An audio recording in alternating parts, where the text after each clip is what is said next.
Sir, जैसे कि आज की मीटिंग में बड़ा हंगामा हुआ है, क्या कारण थे जो हंगामा होने के? देखिए, हंगामे जैसी कोई स्थिति नहीं और ये सामूहिक रोष था और जिसमें मैंने खुद भी अपना उनसे ऑफिसर से मांगी डिटेल कि उन कॉलोनियों के नाम क्यों नहीं है। तो महिला पार्षद एक तरह से कविता केडिया को बड़ा गुस्सा आया उनको कि जैसे विकास नगर की अगर बात करें, वो बहुत पुरानी कॉलोनी है और कॉमर्शियल एरिया भी विकास नगर में है, तो वो भी उस लिस्ट में उसका भी नाम नहीं था। देखिए, उसका तो कमर्शियल आप खुद ही कह रहे हो जी। आज बैठक। आप मेरे को उलझा रहे हो। मेरा कहने का मतलब कि कॉमर्शियल एरिया में विकास नगर में जो एक तरह से फुटपाथ की भी हमारी कई बार बात हुई है कि अतिक्रमण हो रहा है, उसको हटाया जाए, लेकिन हम लोग फिलहाल अगर बात करें तो विकास नगर की कॉलोनी की बात कर रहे हैं। देखिए, उलझाने वाली बात तो शायद आप कर रहे हैं। जैसे सरकार भी चाहती है कि अनऑथराइज कॉलोनी है जहाँ ज़्यादा घर बन चुके हैं उनको ऑथराइज करें, उनको एक तरह से सब पानी बिजली सभी व्यवस्था मिले। वहीं अधिकारियों की लापरवाही से जो आप लोग जिन कॉलोनियों के नाम ले रहे हैं वो भी शामिल नहीं कर रहे। फिर इसकी खामियां कहाँ पर है? अधिकारियों की ज़्यादा कमी है या हमारे जो मैनेजमेंट पे कमी रही? देखिए, मैं माननीय मुख्यमंत्री जी का धन्यवाद करता हूं सबसे पहले तो। क्यों नहीं मानते? आप मेयर हो, जनता के चुने हुए नुमाइंदे हैं, 20 पार्षद आपके साथ हैं, उसके बाद मेयर साहब की भी नहीं सुनाई होती, क्या बात है? सरकार आपकी है और हिसार की अगर सरकार बात करते हैं, हिसार में सारी सरकार आपकी है। तो सरकार का नतीजा देखा नहीं, फिर हमने तो कर दी कोई। जैसे आप विश्वास दिला रहे हैं, आप प्रयास भी करते हैं, लेकिन उसके बावजूद ही अधिकारी हावी हो जाते हैं मेयर के ऊपर भी। इस तरह के हमने कई बार देखे भी हैं, पहले भी हिसार के विकास को लेकर, सफाई व्यवस्था को लेकर, सीवरेज व्यवस्था को लेकर, उसके बाद कई जगह सड़कें फाड़ दी गई, अभी तक बनी नहीं है। आपकी स्वयं के घर के आगे की सड़क हम की बात करें तो वहाँ पे अगर सड़क फटा हुआ, वहाँ बनानी, लोग परेशान वहाँ के, सिर्फ मेयर साहब वहाँ रहते हैं और दुनिया भर के लोग डेली शिकायत लेके आते हैं, उनको भी तकलीफ होती है स्कूटी लाते समय भी, जाते समय भी। इस तरह के हालात हैं। रमेश जी, 7-8 क्वेश्चन आपने इकट्ठे कर दिए।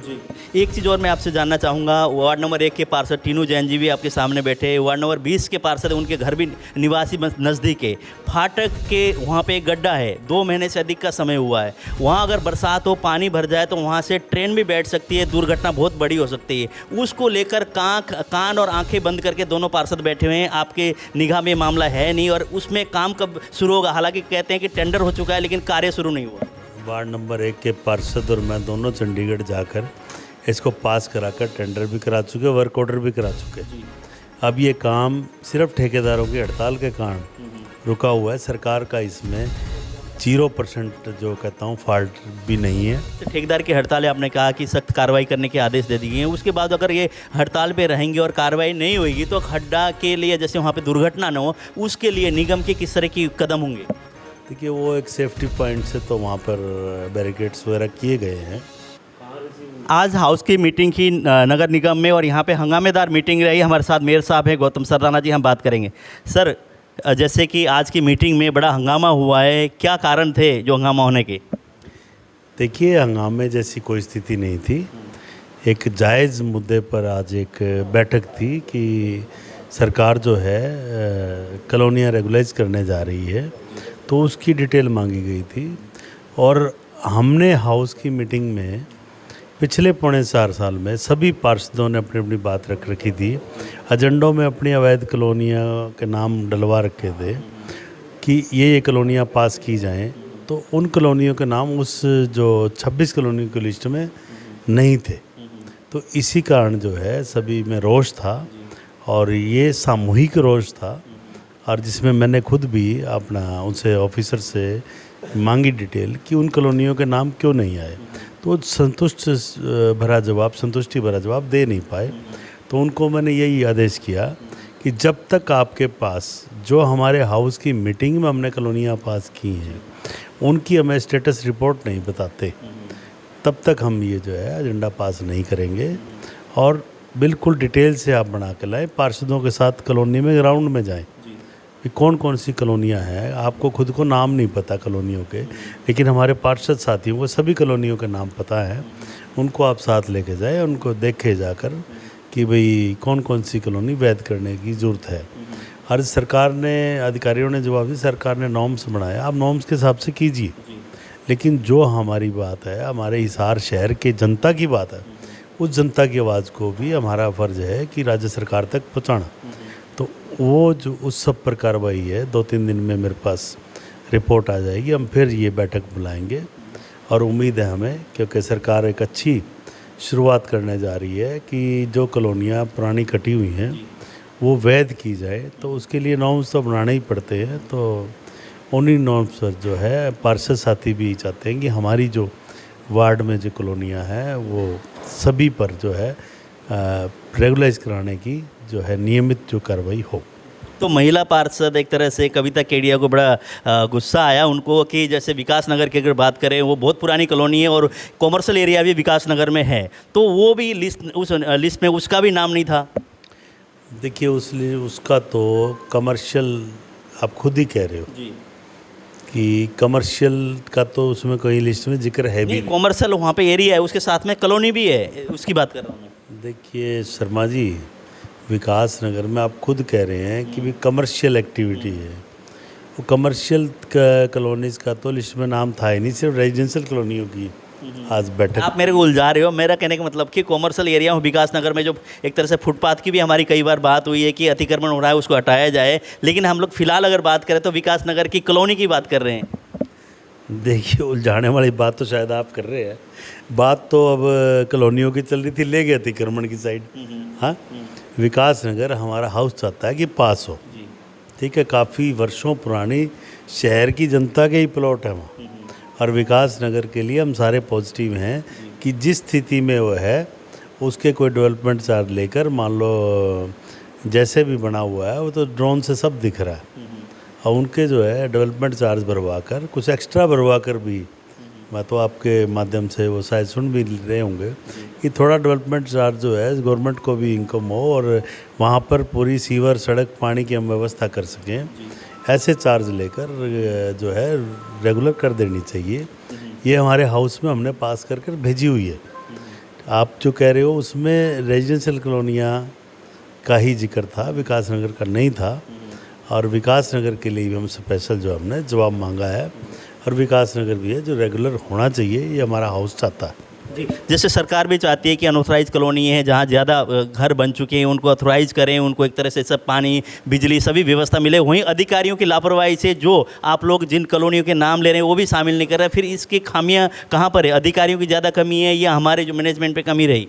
देखिए मैं माननीय मुख्यमंत्री जी का धन्यवाद करता हूँ सबसे पहले तो कि उन्होंने क्लियर अधिकारियों को आदेश दिया कि जब तक हाउस की मीटिंग में ये पास ना हो तब तक इसकी डाटा को हम ऑथेंटिक नहीं मानेंगे।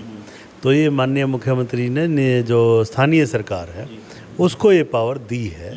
तो ये जो सरकार स्थानीय सरकार है जनता की सरकार है, और ये सभी पार्षद साथियों ने अपनी जो डिमांड्स है, सभी जो एरिया में लोग रहते हैं अनाधिकृत कॉलोनियों में, तो सभी ने अपनी सामूहिक मांग दी है कि एक तरफ तो देखो प्रधानमंत्री आवास योजना हमारी सरकार ने चलाई हुई है, एक तरफ ये खुद के आवास लोगों ने बनाए हुए हैं। ठीक है, किस समय में अवैध कॉलोनी के रूप में विकसित हुए, या तो उस समय कार्रवाई होनी चाहिए जो ये काटते हैं।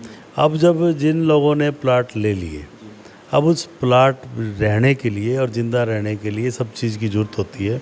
सीवर सड़क पानी, मैं तो ये मानता हूँ कि एक ज़रूरी जो है चीज़ें हैं, और इन ज़रूरी चीज़ों को व्यवस्था की जानी चाहिए, और उसका डेवलपमेंट चार्ज लोग भरने के लिए तैयार हैं, तो डेवलपमेंट चार्ज लेकर उन्हें जो है वैध कर देना चाहिए। वो क्यों नहीं मानते? आप मेयर हो, जनता के चुने हुए नुमाइंदे हैं, 20 पार्षद है आपके साथ हैं, उसके बाद मेयर साहब की भी नहीं सुनाई होती, क्या बात है? सरकार आपकी है, और हिसार की अगर सरकार बात करते हिसार में सारी सरकार आपकी है।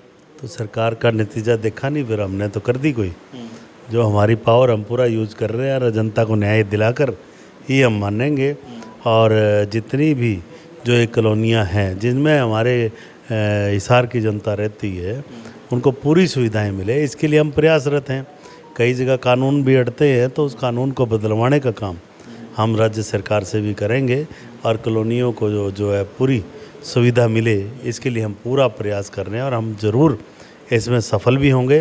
हिसार की जनता के हम साथ खड़े हैं, और हिसार की जनता का ही चुनाव ये हाउस है, हम भी जनता के चुने हुए प्रतिनिधि हैं, और इसमें जनता की फेवर में ही फैसला होगा, ये आपको मैं निश्चित तौर पर विश्वास दिला रहा हूँ। जैसे आप विश्वास दिला रहे हैं, आप प्रयास भी करते हैं, लेकिन उसके बावजूद ही अधिकारी हावी हो जाते हैं मेयर के ऊपर भी। इस तरह के हमने कई बार देखे भी हैं, पहले भी हिसार के विकास को लेकर, सफाई व्यवस्था को लेकर, सीवरेज व्यवस्था को लेकर। उसके बाद कई जगह सड़कें फाड़ दी गई, अभी तक बनी नहीं है। आपकी स्वयं के घर के आगे की सड़क हम की बात करें तो वहाँ पे सड़क फटा हुआ, वहाँ बनानी, लोग परेशान वहाँ के। सिर्फ मेयर साहब वहाँ रहते हैं और दुनिया भर के लोग डेली शिकायत लेके आते हैं, उनको भी तकलीफ होती है स्कूटी लाते समय भी, जाते समय भी। इस तरह के हालात हैं। रमेश जी, 7-8 क्वेश्चन आपने इकट्ठे कर दिए। अधिकारी सुनते नहीं, अधिकारी सुना के तो आए अधिकारियों को, सुनते नहीं थे, उनके कान खोल आए अच्छी तरह। और जब तक हमारे पास रिटर्न में कार्रवाई का जवाब नहीं आता तब तक हम आगे ये कार्रवाई नहीं होने देंगे। और ये जिस भी अधिकारी जो भी दोषी होगा उसको बख्शा नहीं जाएगा बिल्कुल भी। और बाकी रही आप जो सड़क की बात कर रहे हैं, वो आपके घर के आगे की बता तो रहा हूँ आपको, पीछे खानक बनती और फिर 2-3 दिन बारिश आई, ये कल काम शुरू हो जाएगा वहाँ। कल काम शुरू हो जाएगा। तो ये दिक्कत क्यों आती है? जैसे कि ठीक है, खानक बंद थी, समस्या आ गई, उसके बाद अगर शहर की अगर बात करें, लोग ये कहने लगे आजकल ना कि आसमान में तारे कम हैं, हिसार में तारे से ज़्यादा गड्ढे हैं, इस तरह की बातें आ रही है सामने। देखिए, जिस भी ठेकेदार का दोष होता ना, अब उसकी पेमेंट रोक दी गई है और उसके खिलाफ जो है सारी जांच करके, और जब तक सैंपल पास नहीं होते उसकी पेमेंट भी नहीं होगी। और खड्डे भरने का काम निरंतर जारी है। जहाँ जहाँ आपको लगता है खड्डे है, लिस्ट दे दो, हम भरवा देंगे खड्डे। जी, जैसे हाउस की मीटिंग में जो भी एजेंडे आप लोग रखते हैं उसको इम्प्लीमेंट करने में देरी क्यों होती है? फिर ये कानूनी प्रक्रिया तो है, उसके बावजूद ही जब हाउस ने पास कर दिया उसके बाद अधिकारियों का अड़ना जायज़ मानते हैं आप? देखिए, आप क्वेश्चन अनादरी कॉलोनी का था, उसका मैंने इसमें कई दिन से बात नहीं होती, मेरा और सवाल भी मैं कर रहा हूँ। तो आप क्वेश्चन क्लियर कीजिए कि कौन सा अधिकारी है कौन सा नहीं सुन रहा। मैं अच्छी तरह सुनाना जानता हूँ, ठीक है। और ये तो अब सत्ता में है, हम तो विपक्ष में भी अच्छी तरह सुनाना जानते थे और अब भी जानते हैं। तो बेसारा गौओं को लेकर बात, जैसे मुहिम तो शुरू होगी, अभी उसमें कितना सफलता हासिल हुई है? देखिए, आप खुद बताइए कि मेरे मेयर बनने से पहले क्या 50 एकड़ में जो गौ भैंड गौशाला, हम प्रशंसा करते हैं, गौ भैंड बन गया, आप लोगों ने सारी व्यवस्था की है, लेकिन फिलहाल की स्थिति की बात कर रहे हैं कि गौ दोबारा से आप लोगों ने अभियान शुरू किया, उस अभियान में कितना आप सफल हुए हैं? ये आप सफलता ना किस दिन ढंढूर जाइए, ठीक है, शहर की जनता को गौशाला दिखाइए कि वहाँ पर हमने गौशाला बनाकर तैयार की है, 2 हमने नई गाड़ियाँ खरीदी हैं, वो दिखाइए कि दिन लाइव हमारा, आप 1 हफ्ता लाइव पूरा दिखाइए कि कैसे हम गौएं पकड़कर वहाँ लेकर जा रहे हैं और उनकी व्यवस्था कैसे कर रहे हैं, चारे की व्यवस्था भी कर रहे हैं और इलाज की व्यवस्था भी कर रहे हैं। और पूरी तरह से शहर को पशु मुक्त बनाने के लिए हिसार ही एक ऐसा शहर है जहाँ पर ये कार्रवाई चल रही है, जहाँ पर 50 एकड़ में गौशाला बन चुकी है। और गायें पकड़ने के लिए हमने खुद, पहले तो ठेके पे दी जाती थी, व्यवस्था नहीं काबू आती थी, 2 गाड़ियाँ खरीदी कि हमारे खुद के कर्मचारी जो हैं पकड़ कर ढंढूर लेकर जाते हैं और वहाँ पर शहरवासियों द्वारा से बनाई गई संस्था उन पशुओं की सेवा कर रही है और वहाँ पर दिखाइए आप जाकर। और निश्चित तौर पर ये जो है पूरे राष्ट्र की समस्या, पूरे देश में। मैं गुजरात जाके आया और पूरे हम राजस्थान से भी, अब पीछे हमारी मीटिंग थी अहमदाबाद, हम बाई रोड ही गए थे। हर शहर में हमने ये समस्या देखी बाई रोड, और उसमें मैं मानता हूँ कि हमारे शहर में जो हम काम कर रहे हैं और बाकी शहरों से आप कंपेयर कर सकते हैं कि हम कितना काम कर रहे हैं। और इसमें समय ज़रूर 6 महीने में कुछ ना कुछ फ़र्क आपको नज़र आएगा कि उसका डेली 50 से 60 हम पशु ले जा रहे हैं और मैं मानता हूँ 6 महीने तक लगभग हम जो है इसमें सफलता हासिल कर लेंगे। जी, एक चीज़ और मैं आपसे जानना चाहूँगा, वार्ड नंबर 1 के पार्षद टीनू जैन जी भी आपके सामने बैठे, वार्ड नंबर 20 के पार्षद, उनके घर भी निवासी नज़दीक है, फाटक के वहाँ पे एक गड्ढा है, 2 महीने से अधिक का समय हुआ है, वहाँ अगर बरसात हो, पानी भर जाए तो वहाँ से ट्रेन भी बैठ सकती है, दुर्घटना बहुत बड़ी हो सकती है। उसको लेकर कान और आँखें बंद करके दोनों पार्षद बैठे हुए हैं, आपके निगाह में मामला है नहीं, और उसमें काम कब शुरू होगा? हालांकि कहते हैं कि टेंडर हो चुका है लेकिन कार्य शुरू नहीं हुआ। वार्ड नंबर 1 के पार्षद और मैं दोनों चंडीगढ़ जाकर इसको पास कराकर टेंडर भी करा चुके, वर्क ऑर्डर भी करा चुके। अब ये काम सिर्फ ठेकेदारों की हड़ताल के कारण रुका हुआ है। सरकार का इसमें 0% जो कहता हूँ फॉल्ट भी नहीं है। सरकार ने अपना काम कर चुकी है। जो हड़ताल जो करे बैठे हैं इन पर जो है, कल मैंने ऐसी कोई कहा है, मैं कहा इन पर कार्रवाई क्यों नहीं करते आप? भाई जिस भी ठेकेदार को काम अलॉट है तो इनको सबको ब्लैक लिस्ट करो, जो ये काम नहीं करता, जो जिसको अलॉट हुआ उसने लिया क्यों काम ये, तो उस पर सख्त कार्रवाई के आदेश किए हैं। तो मुझे उम्मीद है कि कल मैं इसका संज्ञान लेकर आपको बता दूंगा कि किस समय। उम्मीद तो मुझे है कि कल ही शुरू हो जाना चाहिए काम ये, लेकिन 100% ये काम तो होना ही होना है। और जो भी ये इसमें अधिकारी दोषी है, इसमें हमारी सरकार दोषी नहीं है। इसमें आपको फॉल्ट जो बताया मैंने, जिस भी रूप में है उसको बख्शा नहीं जाएगा। जैसे ठेकेदार की हड़ताल है, आपने कहा कि सख्त कार्रवाई करने के आदेश दे दिए हैं, उसके बाद अगर ये हड़ताल पे रहेंगे और कार्रवाई नहीं होगी तो खड्डा के लिए, जैसे वहाँ पे दुर्घटना न हो, उसके लिए निगम के किस तरह की कदम होंगे? देखिए, वो एक सेफ्टी पॉइंट से तो वहाँ पर बैरिकेड्स वगैरह किए गए हैं। और मैं आपको पहले बता चुका हूँ, कल तक तो उम्मीद है मुझे काम ही शुरू हो जाएगा इसका। चलो, हम उम्मीद करते हैं कि आपने जो कही है वो दुरुस्त हो और काम शुरू कल। जैसे मेयर साहब ने आश्वासन दिया है, जो फाटक के ऊपर सीएवी स्कूल के पास जो गड्ढा है, 2-2.5 महीने से अधिक का समय हुआ, बहुत सारे लोगों ने आवाज़ उठाई लेकिन उस पर कोई कार्रवाई नहीं हुई। वहाँ के जो पार्षद हैं टीनू जैन जी है, और वहाँ से एक तरह से 20 नंबर वार्ड से सुशील शर्मा जी हैं, उनकी वाइफ वहाँ से पार्षद है, उनकी निगाह में भी है, लेकिन काम नहीं हुआ था। इन्होंने, मेयर साहब ने आश्वासन दिया, उस पर टेंडर भी हो चुका, सारे कार्य हो चुके, लेकिन ठेकेदार के हड़ताल के कारण वो काम नहीं हो पा रहा। लेकिन उन्होंने क्या आदेश दे दिए हैं, ठेकेदार के ऊपर एक्शन लिया जाए, जिन्होंने ठेके में लिया उस पर काम शुरू क्यों नहीं किया, और उम्मीद करते हैं कि कल काम शुरू वहाँ हो जाएगा।